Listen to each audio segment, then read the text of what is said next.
Herzlich willkommen zum Podcast Magic Brain Kicks von und mit Dr. Maria Hoffacker. In diesem Podcast erfährst du, wie du Kopf, Herz und Bauch richtig fütterst, sodass sie zu deinem inneren Powerteam werden, mit dem du alles erreichen kannst. Intelligenz ist die Fähigkeit, sich Veränderungen anzupassen.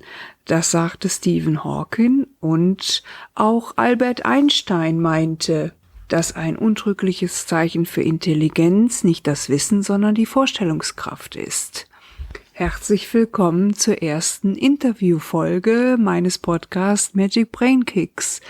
In diesem Jahr werde ich viele Interviews führen mit Experten, mit begeisterten Leuten, mit erfahrenen Leuten, mit Leuten mit viel Menschenkenntnis und auch mit Menschen, die durch harte Situationen durchgegangen sind.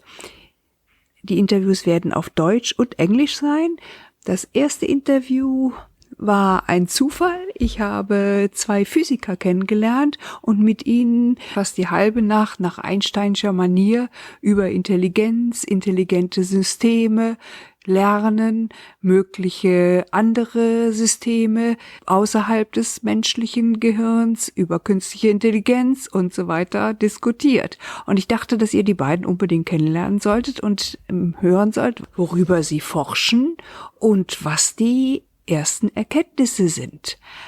Es handelt sich, wie gesagt, um 2 Physiker, die an der University of Notre Dame im US-Bundesstaat Indiana studiert haben und sich dort auch kennengelernt haben.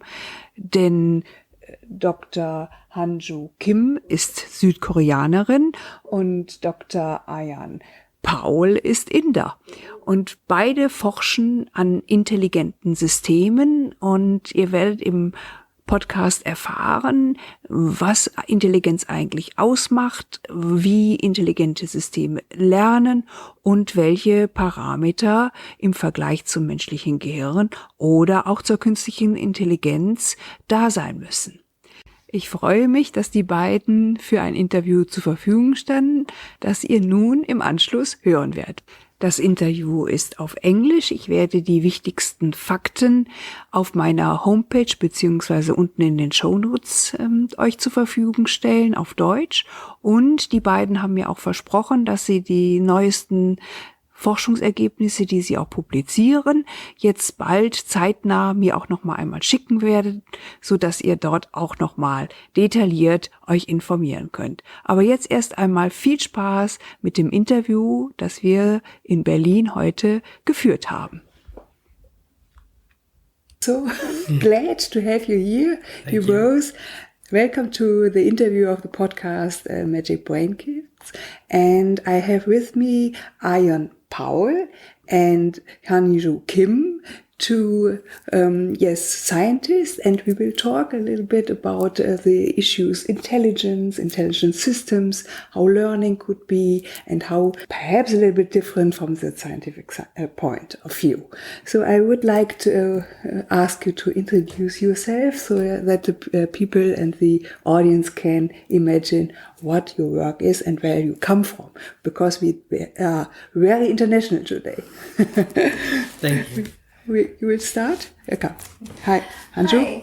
Hi. I am working as assistant research professor at Arizona State University. I'm a theoretical physicist by training with a specialty focused on the science of complex systems, including many different types of biological systems and to social networks or worldwide web. And, yes, wow, and you come from South Korea? I'm from South Korea. Yes, and now working in the US. In the US. Yes. Wow, thank you. And Ayan? Ayan Paul. Mm-hmm. I am a theoretical particle physicist. I originally hail from Calcutta in India. Mm-hmm. As of now, I'm working for both the Humboldt University in Berlin and for Daisy in Hamburg, focusing on theoretical calculations for the experiments conducted in CERN, and mostly working on Higgs physics and what is also called flavor physics. flavor physics. Yes, it is. It is the productions and decays of quarks and their condensates. Oh, I It's see. called flavor physics, yes. Flavor. Wow, very interesting. And what are your main projects? Right now I am working on the evolutionary biology and origin of life. Especially we are interested in how living systems deal with information and what is the role of information in the evolution of life. Mm-hmm. That is one of my main projects. Yeah. Oh, I see. And how is it research? You collect data, or how is it working to find the necessities of intelligence? So usually we have data from biologists, and then, for example, we have a gene expression data, and then we build a model based on that, and then we simulate the process of a biological process based on this gene expression data, and then we see we adopt information theory on this model and measure how one part of a process is transferred to another part of the other systems, and we measure information storage, information process, and try to see what is the general pattern of information architecture and the different biological systems. Okay. And do you have already some results? Yes. Some of my research results were published in a few journals, and one of the interesting results was that if biological system try to optimize the information process. So compared to their counterpart random networks, it tends to process more information with the same condition, under the same condition. Mm-hmm. And how is this work? Or how does this work? Is there a special focus, or how is it possible to find more information in the same system? So it has the same global constraint, and globally it has the same structure, but locally it's not exactly the same structure. So that's where the difference between biological system or just the random network appears. And then we measured this, we used these theoretical mathematical tools on different systems, and then we found that biological systems use more complex patterns and process more information. Mm-hmm. It's interesting, yes. But how they do that, How is it possible that they can do that? That's a very interesting question. So we would like to know that. Actually, we are still searching for it. Uh-huh. So right now, the result we got is, statistical and patterns from statistical analysis. We know that we observed these patterns. Mm-hmm. That's our results. And we are looking for what is the reason or principle behind these patterns. Mm-hmm. So for a short answer, we still don't know, but we would like to know, and we're working on that.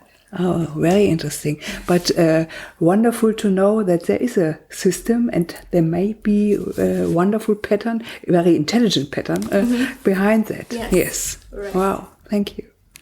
And you, additionally, or what is corresponding with that research? No, my work is very distinct from hers, other than what we are collaborating on, which we will discuss in a bit. Mm-hmm. But what I work on is the theoretical constructions of models, which would explain the basic fundamental structure of matter beyond what we already know, because there are certain flaws with the current model that has been well established. And the experiments are trying to figure out if there is anything that is unknown. That is what CERN does. And if they find something which hints towards something which is unknown or inexplicable, we try to model that and see what kind of new particles could possibly explain that. Mm-hmm. That is basically my core research. Other than that, what I'm involved in with Hyunju is we are trying to build a mathematical structure for intelligence. It is not as scary as it sounds. It doesn't mean that we are trying to write a bunch of equations, but rather we are trying to understand the logical and the algorithmic structure under which an intelligent system can exist. And this is more of a work that I'm doing only with Hyunju. Mm-hmm. And we've discussed it with her collaborators who are more aligned towards this work than my collaborators, because my collaborators are all in particle physics and they work in a completely different field. So, so I actually have two completely separate focuses. Yeah, I see. Yes. On one hand, I want to understand the structure of matter. On the other hand, I want to understand the algorithms which drive an intelligent system. Yeah. Okay. Yeah. Yes. And of course, I'm very interested to hear your collaboration and what is this intelligent system. How is it working? It's very interesting to see. And how is it working? And what is an intelligent system? Can you explain what you think? What is intelligence and what is an intelligent system behind our human brain, of course? Okay, to start with, we want to study intelligence in general. Human intelligence is, of course, a special case. But as most physicists do, we start with a very idealized system because we want to understand the basics first before creating something as complex as what we are. So to start with, we define an isolated intelligent system. And what is an isolated intelligent system? It sounds very funny, but it is essentially a system which is disconnected from its environment. Now, okay, it's isolated. Yes. So this is a thought experiment. Okay. Right. This is nothing that you can create in real life. It is something akin to when people were trying to understand how gases work. Okay. They started thinking about an isolated system, or in thermodynamics, they started thinking about an isolated system and studying its properties. So similarly, we start off with an isolated intelligent system, which essentially means that it is not taking any input from the environment. It is not giving back any information to the environment. So it's isolated in that manner. How is it constructed? Of course, for any intelligent system to work, it has to have some information in it. Yeah. And it has to be able to process that information. Uh-huh. It would require energy to process that information. Mm-hmm. And it would need a reason to process that information, right? Yeah. A way of distinguishing this from, let's say, a stone would be a stone. Also, you could isolate. You could you could put it under immense pressure and deform it, and then you could completely isolate it, and then the stone would evolve too. When you compress it, it has stored some information, and then it would process that information in the sense that it would relax all that strain. But at some point it would equilibrate. Once it has done its job of like relaxing back to its equilibrium state, it would stop. In contrast, the isolated intelligent system will never stop processing information. This is a point which... although it's isolated. Yes. In itself will process. Yes. Okay. Of course, we are giving it infinite source of energy. Right. So without any energy, it's not working. Without any energy, no information can be processed. Okay. It's a necessity. So, no system would evolve unless it has a source or sink of energy. That is well known. It's thermodynamics. And so this system would continuously process the information, and it would do this ad infinitum. By ad infinitum, we don't mean from minus infinity to plus infinity, but for an extremely long period of time. Unlike something which is not intelligent and that would equilibrate. So we start off with the initial condition where the system has some information and a reason to process this information. The reason is what we call the gradient that the system has. And what kind of reason could that be? Or what is a possible gradient? So first of all, I want to make sure that the reason what we call reason is not the, how can I say, it's the same as driver. Okay. So this is nothing like human intelligence. It's not the reason for human intelligence. This is just the physical driver which makes evolution possible. Evolution of the system. No? Okay, Yes. It's not a normal reason what we as a human would call a reason. Right. Okay, Yeah, that's it's what just a driver. Right. Okay, Right. okay. And So if because looking at it from a physics point of view, if a system needs to evolve, it needs a gradient which will take it from point A to point B. Right? If no gradient exists, the system will not evolve. Or looking at it in another way, a static system has no gradient.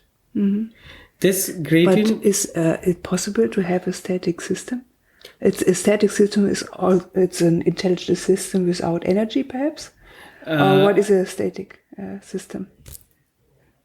An intelligent system cannot be static in the way we have defined it. Yeah. But of course, a non-intelligent system can be static. And this gradient can exist both in intelligent and non-intelligent systems. Okay. Because non-intelligent systems also evolve.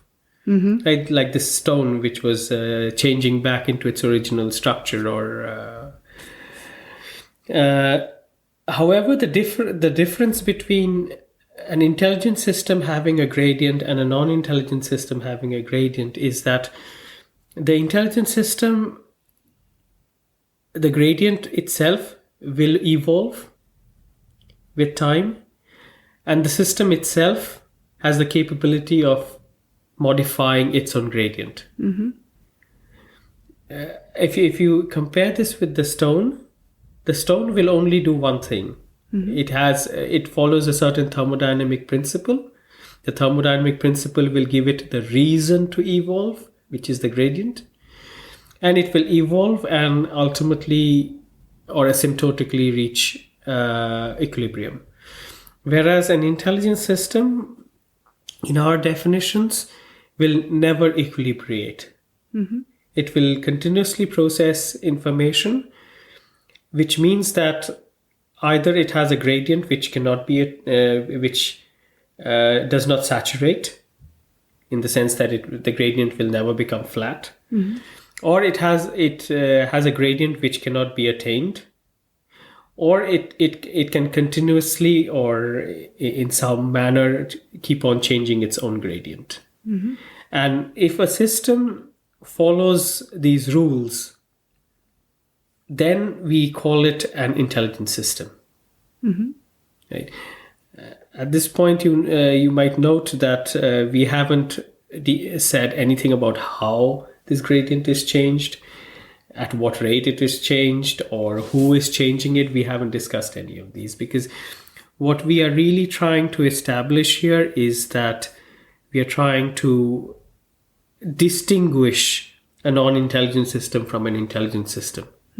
As far as information processing goes.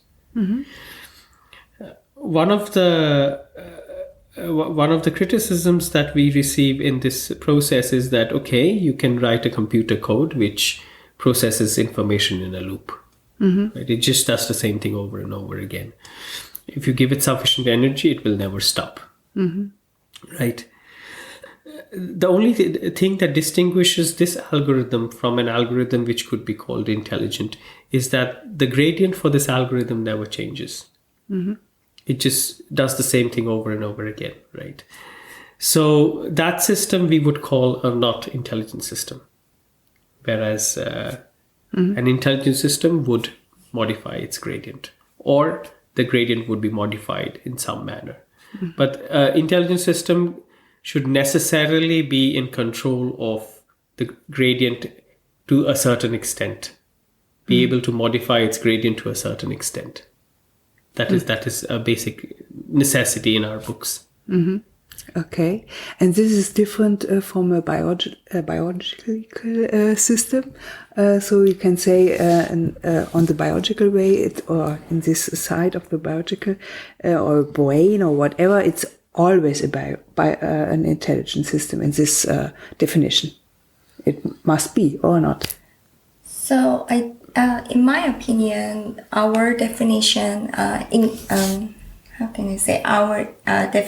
definition, human brain is a subset of our definition of intelligence. So some of the definition or property of the intelligence that we define will be realized by human brain.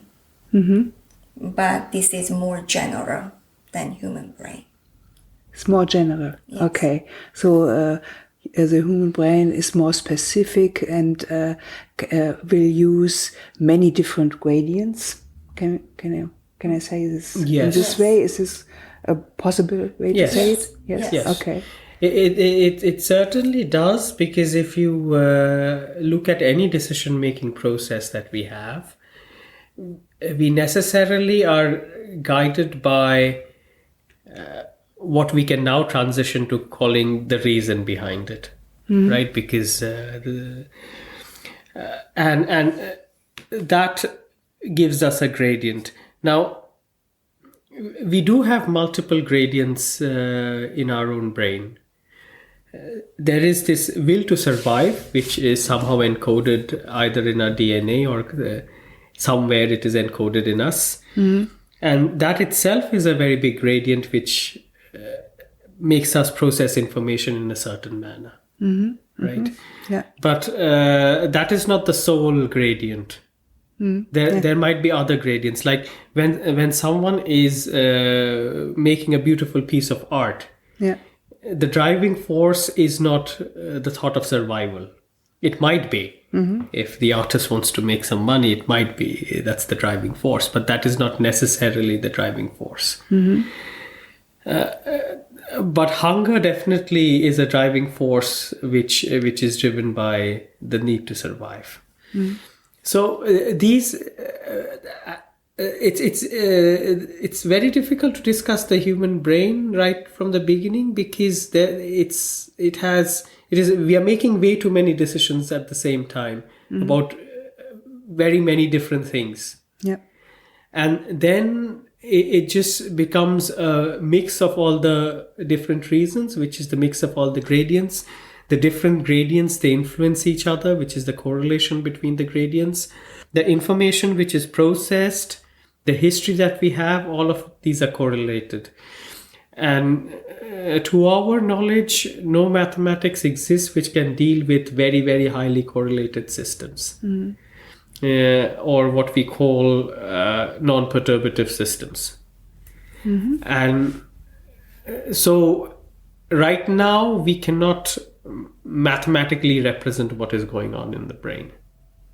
So it's much better to start with a much simpler system, which we think might be mathematically tractable.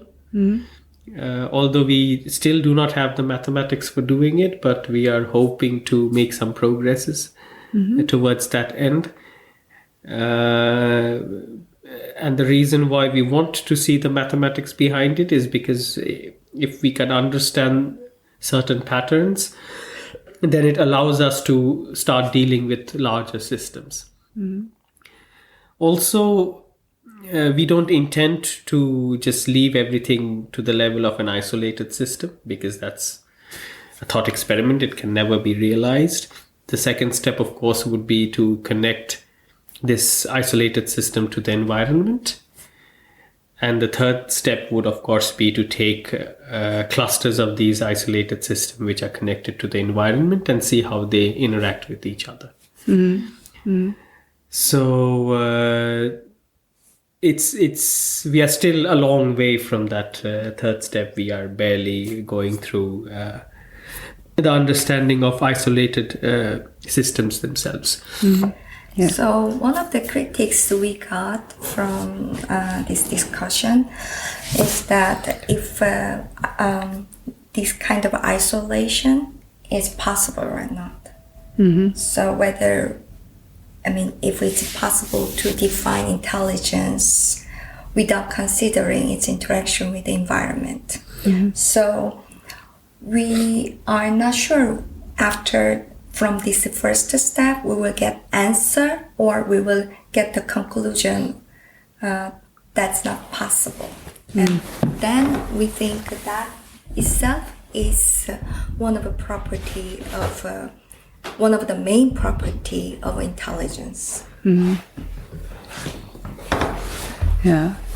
Okay. And when I hear intelligence, I am, of course, also thinking about AI, about digitalization, about the role of machine learning in our modern society. What do you think? What means intelligence in case or in the context of machine learning or AI? I imagine your work in this context. I think it's from my point of view, I think it's bigger because we would like to understand the general property of intelligence and then what intelligence can do. And the machine learning or artificial intelligence is part of some particular type of intelligence functions. That's how I see it. So if we understand general intelligence better, we would have a more understanding or insights about the machine learning itself. For example, right now a lot of AI is developed quite a bit for the last decade, but still many times it's trial and error to find something or to make a use out of it. So we hope we can find a more general principle or mathematical foundation for that. Okay. So artificial intelligence as is pursued now has two aspects. One is building better algorithms which can make decisions, classifications, etc., etc. The other is the replication of human qualities, right? Natural language processing, computer vision, etc., etc. Now, as of now, and maybe even for the foreseeable future, not like very far away, but at least for I don't know, maybe another decade, maybe less. What we have and what we can build is are machines which can make decisions, and they can make decisions about what they are designed to make decisions. Till date, no system has been developed or no algorithm has been developed which is designed to do one thing but ends up doing something completely different. right? It's just one yes, it is very focused. There's a very intelligent system which can play Go and has discovered moves that no one ever knew about. But it is built to play Go. It has learned to play Go and plays Go. Its algorithm is not written in a manner, or it doesn't function in a manner in which it will one fine morning decide to not play Go and discover another game. Or go on the road or whatever. Yes. Like a car. For me, it's Yes. Tesla is, for example, Yes. one car you can drive alone, Yes. but it's not possible to play Go or chess or whatever. Yes. No? Yes. It's just one thing. Yes. And although don't see if there is a very special, terrific situation, because we are here, or there are some accidents already with these cars. Yes. Now, whether these systems are perfect or not in doing what they do is a matter of how well the algorithms are written and how well we as humans can train machines. So that is one other thing. But if anyone tries to tell me that we are very close to developing systems which can replicate humans, I would refuse to accept it. Because there are even systems which have solved theorems, but they were designed to do that. In all of these, what these algorithms are doing is they're learning from a set of data, and they are producing something from what they have modeled. This is also what we do. It's not that we do not do that.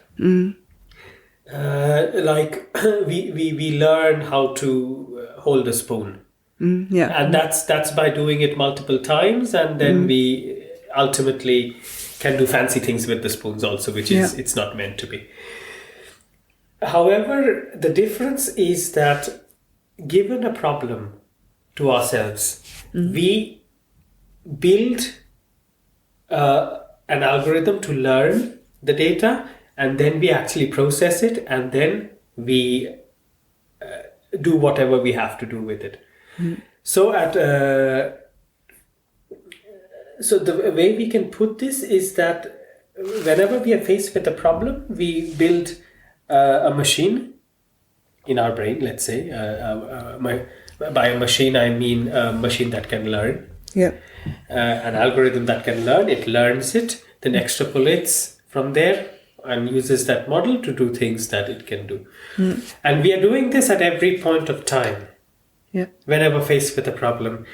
And we can do this for any problem that comes to us, or hopefully for most problems that we face, given sufficient time.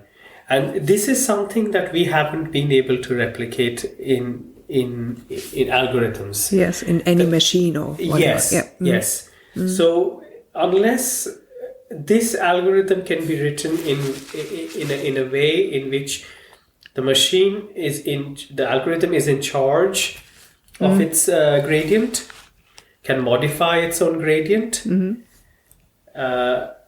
it is impossible to replicate intelligence. It doesn't matter if it's human intelligence or not.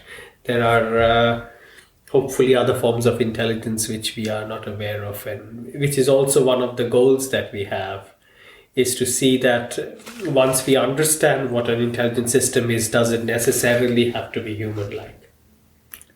Oh, very interesting question, yes. And whether there are properties that an intelligent system shows that human beings don't, as in their evolution and in how they function, and which can also maybe, this is a conjecture, this I do not know will ever surface, will lead us to understand if suppose an ideal intelligent system can do certain things that a human brain cannot, then we can always ask the question that is this a structural limitation, or is it because that the system is just completely different?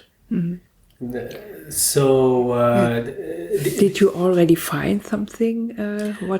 No. Up until now, the human intelligence is without any borders. So the problem we're trying to think about how we think is that we are using our own brain to think. Yeah. And then it's like using a spoon to measure a spoon. Mm-hmm. So you can only say the spoon is as long as my spoon. Yes. Okay. Or shorter than my spoon. So we are hoping to go beyond the point where we can distinguish between an intelligent system, mathematics, which is why we want to bring mathematics into this. Yeah. Although some might hate us for it. Is that then we have a way of constructing a system without depending on how our own brain works. I see, yes. When we started this work, we seriously started to work on it about a year back or maybe 2. Mm. We realized that all the focus on building intelligent system or understanding intelligent systems has been around making another human being who is not flesh and blood. I see, yes. Yes. It could be a limitation, of course. Yes, and while it is a useful and entertaining task, might even bring many advances to our civilization, but we do not feel that this should limit our study of what an intelligent system could possibly be. Yes. Yes, when you hear or when we can imagine the quantum theory of Einstein, then it's impossible to imagine what it is really or what the meaning is, no? Because our senses are very limited, and just at the end, the brain or how we can think or imagine is very limited, and it's very difficult to understand what it's really mean. No? Yes, and therefore perhaps an intelligent system, what you could create or whatever, can imagine that for us. Is this perhaps a possibility? Perhaps, we don't know, because we don't want to give hopes of what we don't have hopes for. Also, this other example that I quite often use is that as long as humans were trying to build wooden and metal birds, they could not fly. Yeah. When they actually understood the dynamics of flying, that the wing has to be static, it has what lift is, how it has to be shaped, then only were airplanes made. And now it is all about mathematically modeling more and more efficient flights. This is basically what we are aiming at. We don't want to replicate a system which already works. Yeah. Rather, we want to build a system that works and then see if it can be modeled in a fashion in which the human brain works, maybe. Because now you can make drones which look exactly like birds and they fly. But back then, no one flew with wings on them. So this is basically our approach to this entire problem. What we see as its applications, of course, let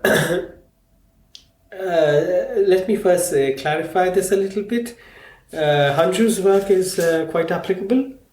She works on very applicable sciences. My work is completely for the search of knowledge.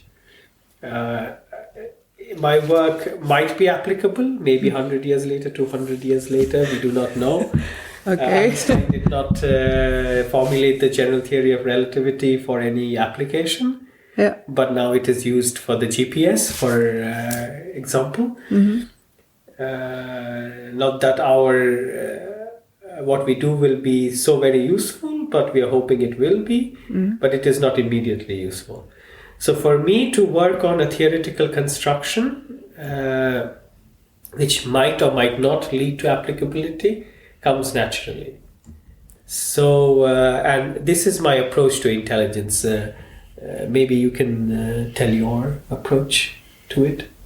I mean, what is possible or what? Yes, what you're hoping as its outcome. I like to understand intelligence in general, as I mentioned a few times earlier. But also, if I think about the applications in the long term, of course, we can make something.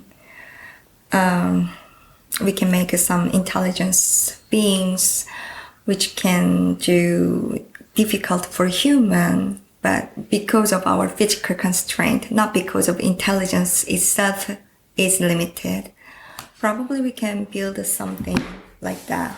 Yeah. Something which can do that.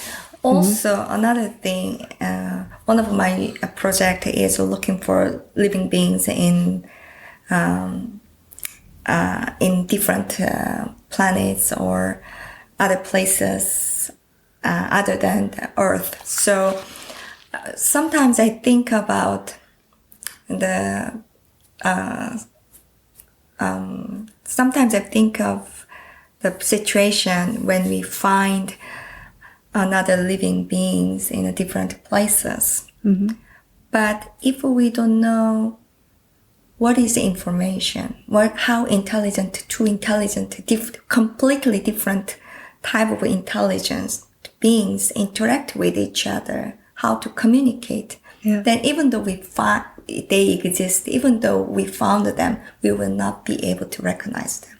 Yeah. So that's one of the things that I think probably we can contribute. I hope so. Okay, yes. So it's more like everything that we have developed, the logical sequences we follow, everything that we see, we look around is very determined by how we think. Mm-hmm. And I believe that it is, of course, the way we think is the way we think, but I don't think that this is the only way information can be processed by intelligent systems. And that to me is more interesting because our brain works just fine and we've done fantastic things. But suppose we can build a system which is more efficient, which does not have the drawbacks that our brain has. Because of course, the moment we say intelligent machines and we look into Hollywood movies, it's always about machines taking over humans and killing everyone. But if you step back a moment and think about it, aggression is actually a drawback of our brain. It is not really something which it has helped us evolve at some point, but now it has become more of a hindrance than a help to evolution. Right? When we had to live in the forests and survive against everything nature threw at us, aggression was necessary. But at this point, we are simply just killing the species with our aggression, mostly. So it's things like that. You ask yourself whether these are necessary for an intelligent system or not. Because there is a very good reason why aggression exists, in that it is for our survival. Yes. And that is a gradient which has been built into us. An immediate question would be, could we build a system which is taught to survive without aggression? Yes, and perhaps without any emotion. For me, the question is rising up: what is the, or how does a normal or a neutral intelligence system work?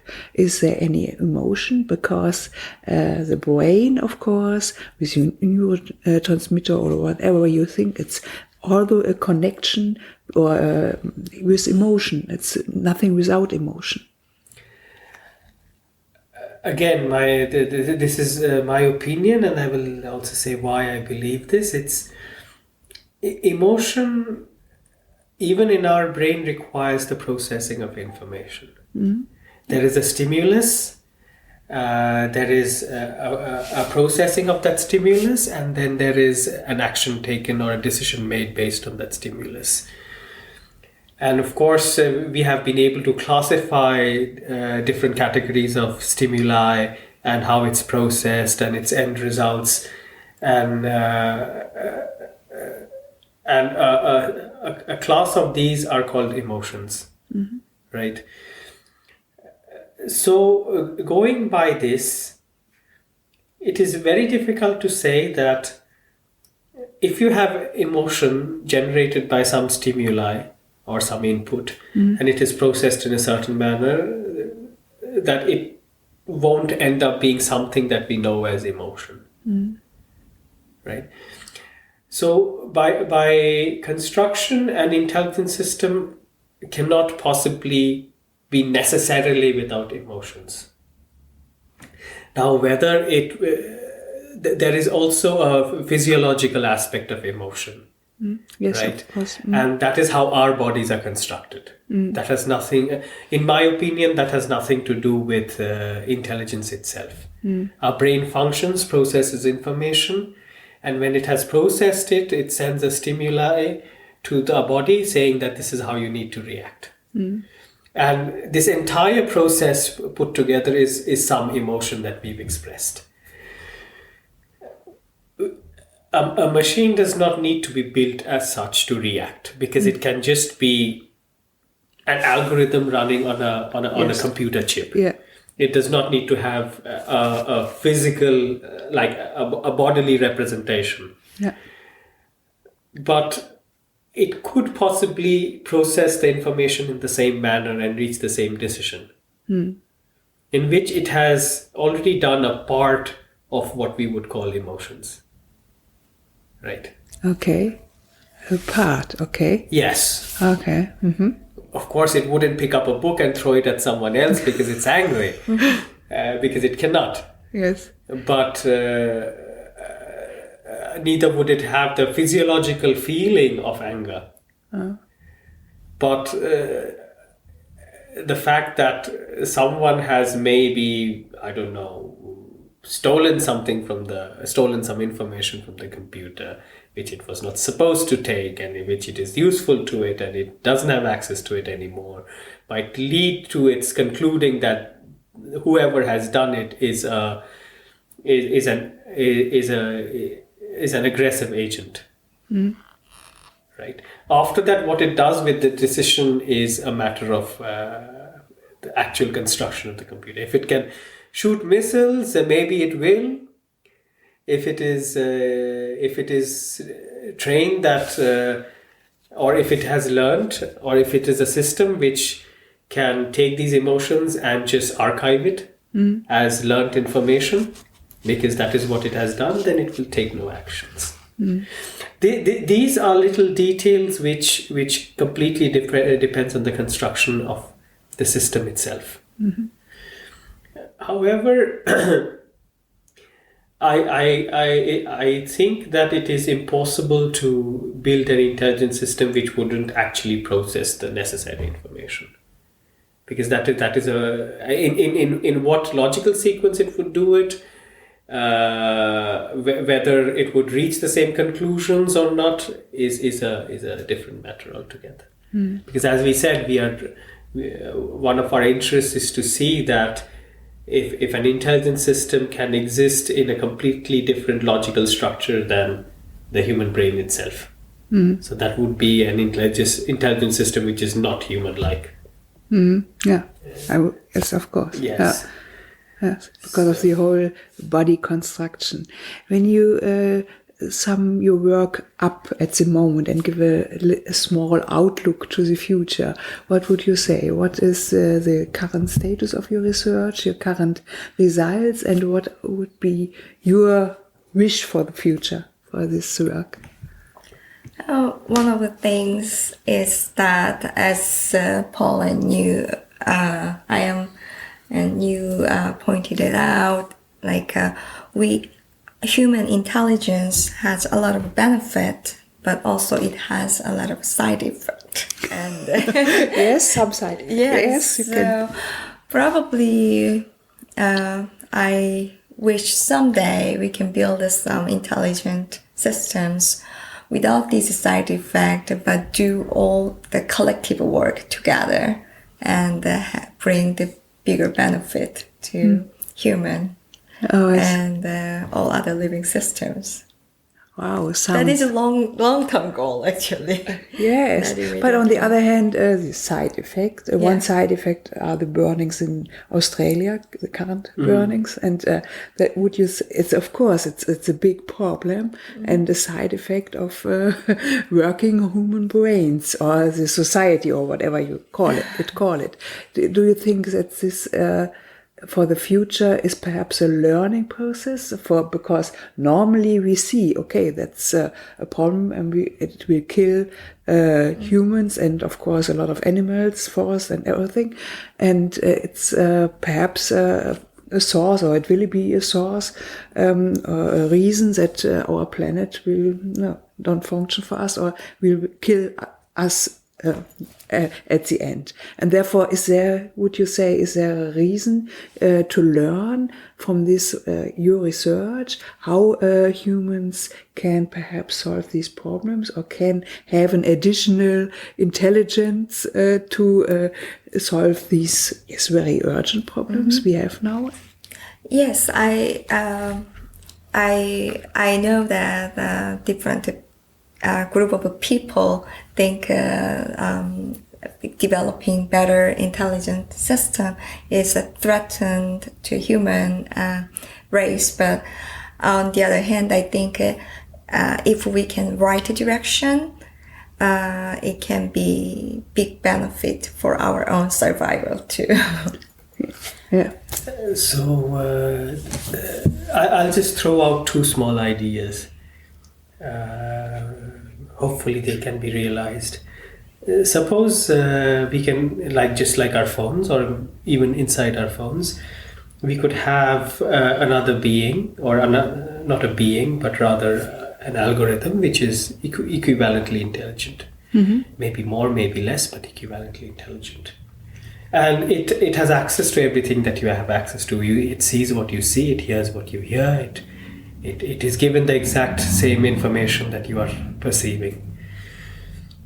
However, the system is built differently in the sense that it's more flexible, it can evolve on its own, it can control itself in a different manner. It's getting the same input, but it is maybe not human-like intelligence. Then if you I'm trying to make a major decision and you're giving it a lot of thought and you're reaching the same conclusion over and over again, then you could have a companion, you could ask, what would you do? Now we always do that with friends, we call up a friend and etc. But these friends usually are people who think like us, and chances are they'll probably give you something which is similar. Of course, not always. Yeah, they would never give you something which is, not never, but rarely would they give you something which is radically different. And secondly, of course, you cannot call them every 5 minutes, like, should I eat this, should I do that? Okay, there are people who do it, but okay, yeah. But then having that kind of a system as a companion would open up so many possibilities to alternate decisions. Okay. And the way it would maybe help us is that maybe we feel some negative emotions and we are reaching a decision because of the negative emotion. Whereas that system might not perceive it as a negative emotion and might reach a completely different decision. And that would give you a completely different perspective in which you could possibly take a better decision than you would have had you taken it alone. Oh, sounds so wow. Like a psychologist? No, it's different. It's not a psychologist. It's not a psychologist. It's a co-thinker. Let's put it that way. It's a co-thinker. Okay, yes. Co-thinker is wonderful. It just gets all the information you have, and it just tells you what it feels like doing, or it decides to do. Feeling is more ascribed to humans. The second thing I'd like to throw out is that we as humans, the way we are built, we evolve very slowly. We evolve generation to generation, and that too very slowly. Yeah. And many of the gradients that our brain follows is hard-coded in us. It's not, there are things that we pick up and keep in a short-term memory and etc. But that basically dies when a human being dies. And then there is the long-term information storage, which is the DNA, and it gets modified very slowly. But then it does get modified, and it also carries certain information which creates a gradient which we follow. Like I said, the wish to survive, maybe. If we could build an algorithm or a system which could evolve much faster, which is not constrained by the fact that chemistry has limited the way we store information, or biochemistry has limited the way we store information and we process it and how it evolves. If the system could evolve a lot more rapidly, then it would possibly, like I have this hope that maybe after 100 or 200 or 1,000 years of evolution, humans will lose much of their negative attributes, because maybe they're not necessary. Maybe they have learned that these are useless or something of that sort. That it's coded within our intelligence itself that this is not done. What would take a human brain maybe 1,000 years or a human 1,000 years to evolve into, maybe the system could do it in a much shorter time scale. Oh, I see. And if it could do it, then we could learn much faster from it. Because being able to see how we can evolve, or what we can evolve to, and how that would change what we are doing, might influence us to do certain things in a manner which would be more conducive to the civilization than against it. So this is also along the lines of a co-thinker, but then these, if these intelligence systems could be built, they don't necessarily need to be politicians or economists or anything, but they can have specific tasks and maybe perform them in a much better fashion than we can, because a system which adapts much faster is always a much better system for processing information. So that is the second thing which would possibly one could think about. So, yes, sounds great. It's not directly Hollywood Master, because it's not this emotion-driven thing, but of course it could be a solution for a better, to survive at the end when you see the climate change in the world. And so that could be, yes. Because as humans, we really, in the past decade or two, we have been saturated with information because there's a lot accessible now. And since our brain is not tuned to process so much information at the same time, it will be in a few generations maybe. But as of now, parsing all of this information and reaching the right decisions has become a huge problem. Which is why mispropaganda is working so well. Had we been able to evolve much faster, or had we been able to have a system which would take all of this information and be able to co-process it, then I'm sure that we would have gained a lot more from all of this information than we do now. Yes, but on the other hand, the values and do it in the right way, not to be manipulated, is of course a big question at the end. That is always there, but the same thing that I said about information, that values and the right way, these are all logical sequences, right, in our mind. We have processed a whole bunch of information and we've reached a decision that this is the right thing to do. There is no reason why an intelligent system or an intelligent system built can also not do that. I mean, if values are decisions made from processing information in a certain manner, then an intelligent system should be able to do that. So I don't think we need to be terrified about the system just getting corrupted and destroying everything in front of it.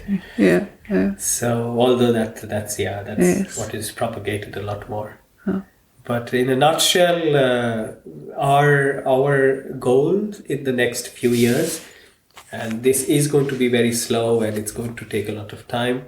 And we are in no rush to get right there right now because we really want to understand it very well.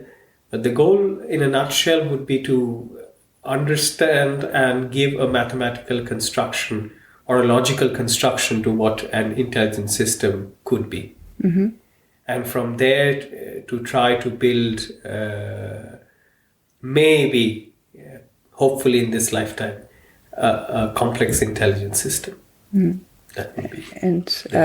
And a solution for all the human brain problems at the end. I don't have so many years left in my life. Me too, of course. Yes, but the outlook is very wonderful. And for me, it was a very interesting interview. I learned a lot from you, and it was impressive to hear how you can see some things.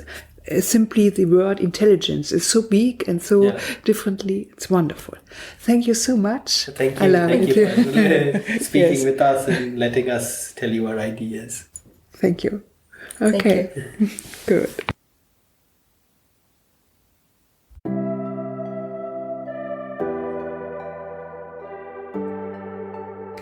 Ein Podcast lebt von Bewertungen und Likes. Deshalb bist du herzlich eingeladen, einen Kommentar zu hinterlassen, ein paar Sternchen oder ein Like oder auch den Podcast zu teilen mit Menschen, die den Inhalt auch erfahren sollten. Wenn du mehr erfahren willst und weitere Informationen möchtest, dann findest du sie auf meiner Website www.drmariahofacker.com. Zum Thema Lernen werde ich im Januar einiges weitere machen, unter anderem einen Vortrag halten auf der LearnTech in Karlsruhe. Das ist Europas größte Messe für digitales Lernen. Wenn dich dies und anderes interessiert, schau auf meiner Website vorbei, www.drmariahofacker.com. Ich freue mich auf deinen Besuch und auf den nächsten Podcast.